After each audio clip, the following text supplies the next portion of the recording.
দাদা নমস্কার। হ্যাঁ, নমস্কার। আপনার পরিচয়টা একটু দেন। আমার নাম অভিজিৎ দেববর্মা। আমি তেলামোড়া উত্তর মরানপুর বাসিন্দা। আচ্ছা বাবার নাম অমূল্য দেববর্মা। আচ্ছা। আপনি কত হেক্টর অয়েল পাম্প লাগাইছেন? হেক্টর 3 হেক্টর পাম ওয়েল লাগাইছি। আচ্ছা, অয়েল পাম্প লাগানোর আগে যে পতঞ্জলির টিম তারা আসিল এফে তারা তারা কি আপনার গর্ত করার লাগে তারা মাপটাপ দিয়ে পুরা গেছেন? মাপটাপ দিয়ে গেছে, তারা গত আচ্ছা করার লাগে অনেক কিছু হেল্প করছে। আচ্ছা আমি লাগাইছি। আচ্ছা। চারা লাগানোর সময় বিএলডব্লিউ আর পতঞ্জলির টিমের তারা আসিল না? আসলো।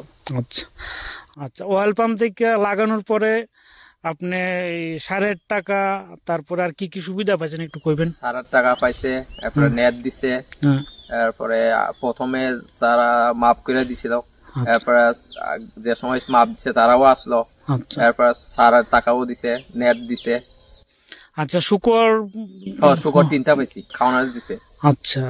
অভিজিৎ দা, আমরা মাঝখানে দেখতেছি বেগুন আর মরিচ এর মতো কি লাগানো আমি আছে। মাঝখানে কিছু ওই বেগুন ক্ষেত লাগাইছি, এরপর হ্যাঁ। মরিচের ক্ষেত লাগাইছি।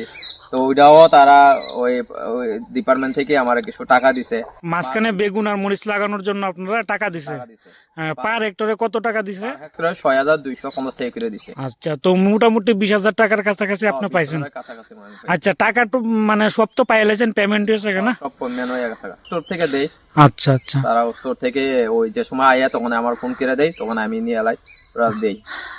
আচ্ছা। এবার কি আবার তো এবার ফসল লাগানোর সিজন আইছে, এবার কি আবার লাগানোর চিন্তাধারা আছে? প্ল্যান করতেছি লাগামো, এরকম চিন্তাধারা আছে। বেগুন মরিচ এরকম বিভিন্ন ধরনের সবজি লাগাইবেন না?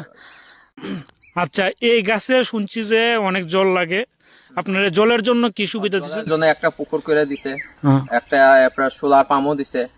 আচ্ছা। আর আপনি কি আগামী যে আপনার এরিয়াতে অনেক কৃষক আছে উত্তর মরানীতে অয়েল পাম্প চাষী, তারা কিছু কইবেন না আপনার ভিডিওর মাধ্যমে? আমি কমু, আমি লাগাই এছাড়া অনেক কিছু বেনিফিট পাইছি। তারারে কমু, আমি সবাই যেমন লাগাই সবাই সবাই কমু লাগানোর জন্য। তেলামোড়া এগ্রিকালচারাল ডিপার্টমেন্টে আর SSR ডিপার্টমেন্ট আর তেলামোড়া হোক, আর পরে অল ত্রিপুরাতে পতঞ্জলি টিম থেকে আমি সবাই থ্যাংক ইউ জানাতেছি।